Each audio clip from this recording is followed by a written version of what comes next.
was being recorded anyway, so okay. Yeah, I needed to announce that I wanted to record the interview, so. Okay. So, yeah, no problem. All right, so it's recording now, and thank you so much for your time. I'm so excited to talk to you. So, how do you want to start? I have the list of questions in front of me, so in case I need to make notes, I'll be typing notes in as you talk. But okay. You want to start off by telling your viewers or your listeners more about you, or do you want to go straight into the interview questions? It's up to you. Yeah, I can go straight into the interview questions because that's really what I'm prepared for. But yeah. Okay, great. All right. So, question number 1: your upcoming book, Voice for the Silent Fathers. Can you tell us about it? Okay, well, it's really about my experience as a young father with a street gangster mentality, and I was like struggling with the fact that I knew my son was going to be gay. You know, it details the conflict of having that no son of mine attitude that I was battling with, like with the struggle of loving my son so much, and it really just shows how I went from that attitude to coming to accept it and embrace him. Wow. So that goes into the next question: is when did you first get the feeling that your son was gay, and what did you tell yourself about the signs you were seeing?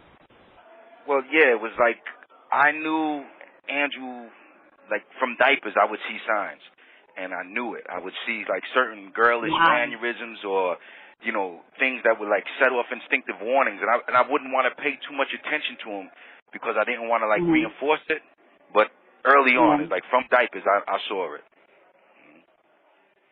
Wow. Did your son ever tell you eventually that he was gay, and how did you respond to that?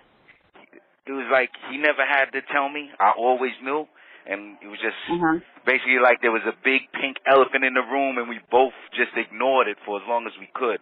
Part of the reason was that I didn't want to accept it myself, you know, and then as a father, he looks for me to have the answers to questions I didn't know how to ask because I didn't know how to answer because, you know, of his homosexuality. I couldn't give him the answers. And I felt alone as a man because the topic is so taboo. And I had nothing but loving support from my mother and my sisters, but they're like women, you know, so it's different. And especially in the way that I was living. It was like, I'm in a man's world, and I felt like my son was living in a galaxy far, far away that I did not understand and really didn't want to understand at that time. Wow, that's powerful. So what is your message for writing a book now about this experience? Well, I wrote it over years, you know, and the message was just learning to love unconditionally as a parent, to not allow the concerns of what other people are thinking dictate how I relate with my child or for anyone for that matter. Specifically, I wanted fathers to know that they're not alone in the struggle. That's like, I didn't know who to turn to, you know, with the issue like that. It was like turning to my mother was one thing, but like I needed male support, and most fathers, they like just use abandonment as a solution, and that's not necessarily because they turn their backs, not because they don't love their kids, they just don't know what to do. And it's such a taboo topic amongst fathers and men that when I mention that my son is gay and that I love him, that I accept him, to other guys, like they look at me like I'm crazy that I admit it and that I accept it, you know? Wow. So that's really what everyone around you. Yeah, and especially in this environment. I mean, in the hip-hop community, I was in the entertainment world, and then in the prison world, it's like, you know, it's there, it's clear, but no one wants to address it. Everybody wants to act like, nah, it's not happening. And it was one thing for me, it was easy for me to accept it amongst people I work with or people, but it's just like, as long as it's not my son, you know what I mean? It's like different. Right. What was the most important lesson you've learned through this experience? I learned what it means to love unconditionally. It's how, like you'll read in the book how my mother loves me because I put her through it, and that's how I've learned to love my son. The most important lesson is that my responsibility as a father didn't change just because my son's gay. It didn't change because I had a baby mom that we didn't get along. It's just once you're a parent forever, and it was, you know, you have to come to terms with that.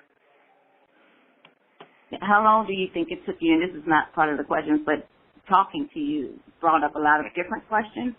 So how long do you think it took for you to accept your son's sexuality? To like be okay with it, or Yeah. because it's like I knew it, but then I had that. Right. I had that. But to be Okay, I okay had with that. it within yourself.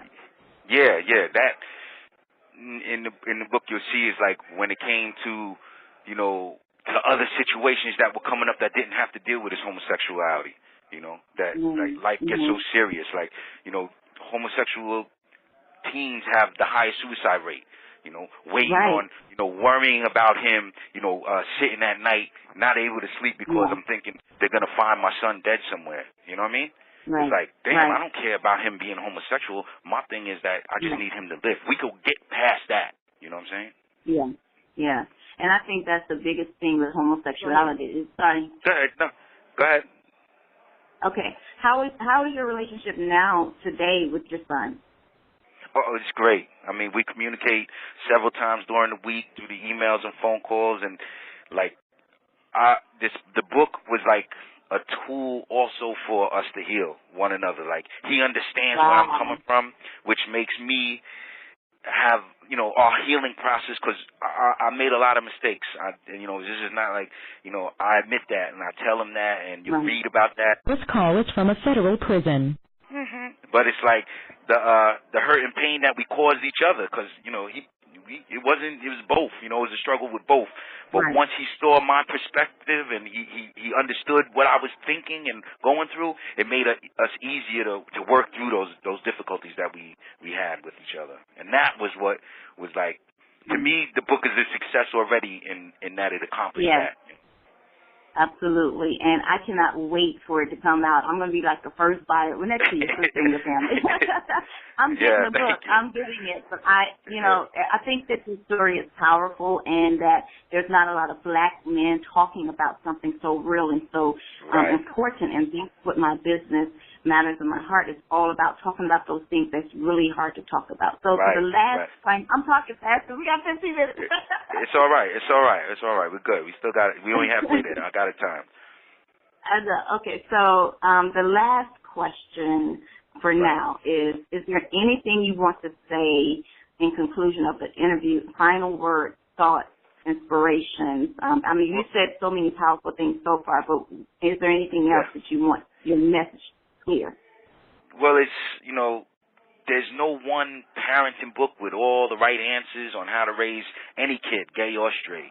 And when we become parents, like I said, that's for life, and we each have a choice to choose the type of parent that we're going to be. The homosexual teenagers, like I said, they have the highest suicide rate. And I'm sure a majority of them committed suicide because they don't feel like they have their loving support from their fathers particularly, you know. And it's not that their fathers don't love them. I've always loved my son, but when my fears resulted in my angry responses, it made a tough situation worse. And for many years, my battle was with trying to change my son's behavior. That was not happening. Like I say, he is the gayest man on earth, and I'm proud to love him. You know what I mean? That was his favorite line when I said that. But to be a loving, supportive father for my son that he needs and deserves, I had to change myself. And it took courage to do that. And I had to look at him and say, yo, stop trying to change him. Change yourself. And once I did that, that's how I found peace and harmony, and our relationship grew. And it's real strong. I mean, I remember as a teenager, I sent him a letter just explaining, like, Andrew, I always knew. And I listed certain different things. And I could tell, like, it was a sigh of relief that he breathed, like, you know what I mean? And then he told all his friends, like, my father, you know, he accepts me in 100% and this and this and that. And I knew how proud he was, and I knew how much they look for. I mean, it's so, yes, I've had mothers email me and say, yo, it was hard for us too, and I accept that. But we hear from a lot of mothers, I'm sure, you know. No one, that acceptance from a father is of utmost importance, you know. And that's what my thing was. That's what, because, you know, now I'm going off the book, but it's like everybody needs their father, you know what I mean? Everybody in here, like in this prison, everybody, but basically they don't have their fathers in their life, a strong, positive role. And even though I'm in here, I still stay that positive role model for my kids. I don't let nothing stop me from being a father, you know what I'm saying? Right, right. You know, even though a lot of people might judge me like that, yeah, they might judge me. Oh, well, you're in prison and that. Nah, I don't care. I talk to my kids every day. I provide for them the best I do. I don't say, yo, give me sneakers. Nah, I don't need sneakers. Buy my kids some sneakers. Yeah. You know, if I make money in here, I'm sending it for their education, for their schooling, for I'm doing things a different way because I overcome the obstacles that we're challenged with, and you got to put your priorities straight. People, I'll die for my son. I'm going off script right now. I don't mean to be talking so much, but all right, but yeah, that's really what it is. You know what I mean? It's like. What I want to say to you, Eddie, is that you are more free than people that's walking out around here. I mean, we're out here, but there are some of us that are so bound and stuck and in our own bondage. So you are more free, and I believe that even from where you are, you're going to help millions of people from a federal just through your story. Sorry about that. Yeah, go ahead. That's okay. Yeah. It proves everybody else talking to you. Yeah, just makes it authentic. You're certified. Now, the street credit's there. I'm not lying. He does exist. And people, because I am a writer, people think that everything I say is fictional and I'm creating things, but no, it really does happen. Yeah. This is real. Yeah. Well, like that's like this isn't my first book. This is the first book that I put out. But like in here, I've written a number of books, but this was the most important to me. You know what I'm saying? So I'm like, but I have like a brand of books, like a Gangster the Guru brand of books. Like in here, everybody's like, yo, that's the Guru. Because I was so street mentality, and I changed. I saw my change. You know what I mean? And it's just very important. You know what I mean? It's very important. Well, I want my hands on those books too. Where are they? Well, this is the first one, so we working through it, and I'm in the midst of I'm so the universe works so beautifully because I'm supposed to be moved any day because I'm about to I'm going back in court on my case, so that's why I was like, Mimi, I don't know if I'm gonna have time to do it, you know what I mean? So that will be coming though. My website, my sister, she's on it, and as soon as on top of it. Yeah, she was just going crazy. That's why I was trying to get the rewrite of the last book, the Gangster the Guru book, done just before I moved. So I just completed some of that, one part of that. But, I'm trying to get everything done, do as much as I can. But yes, I thank you for acknowledging that freedom thing. I try to tell people that, it's like out there people are just stuck by their fears and they limit themselves and their own potential. A lot of guys don't acknowledge how free we are in here. Absolutely. That is absolutely true, because freedom is really of the mind and of the spirit and what you hold yourself, not to be bound by. So, right. I am so excited to talk to you. Thank you so much for being so honest and authentic. Yes. Go ahead. Yes, and I do appreciate the call, and I look forward to calling you again and keeping it. Enjoy this conversation. That's the 1 minute thing, All right. Certified again, you know what I mean? Yeah. For real. But listen, before we hang up, I want you to know that I am going to go through everything with your sister and you before anything is published, because I want your buy-in and your approval before I publish anything. So I'm going to be working very closely with her. Okay. Okay, no problem. I look forward to that. That's great. And yes, and it's like because so many of the kids, like one lady hit me, I'm going to say this real quick, one lady hit me about her daughter being raped by her father, and now her daughter's lesbian, and all the struggles. It's like sometimes people hit me with all these things, and I thought about your group right away, like, that could plug that right to that. So, all right, this phone's going to cut off. Jamie, I love talking to you. I really enjoyed it. I look forward to talking to you again, okay? Too. All right, talk to you later. Okay? All right. Bye. Thank you. Bye-bye.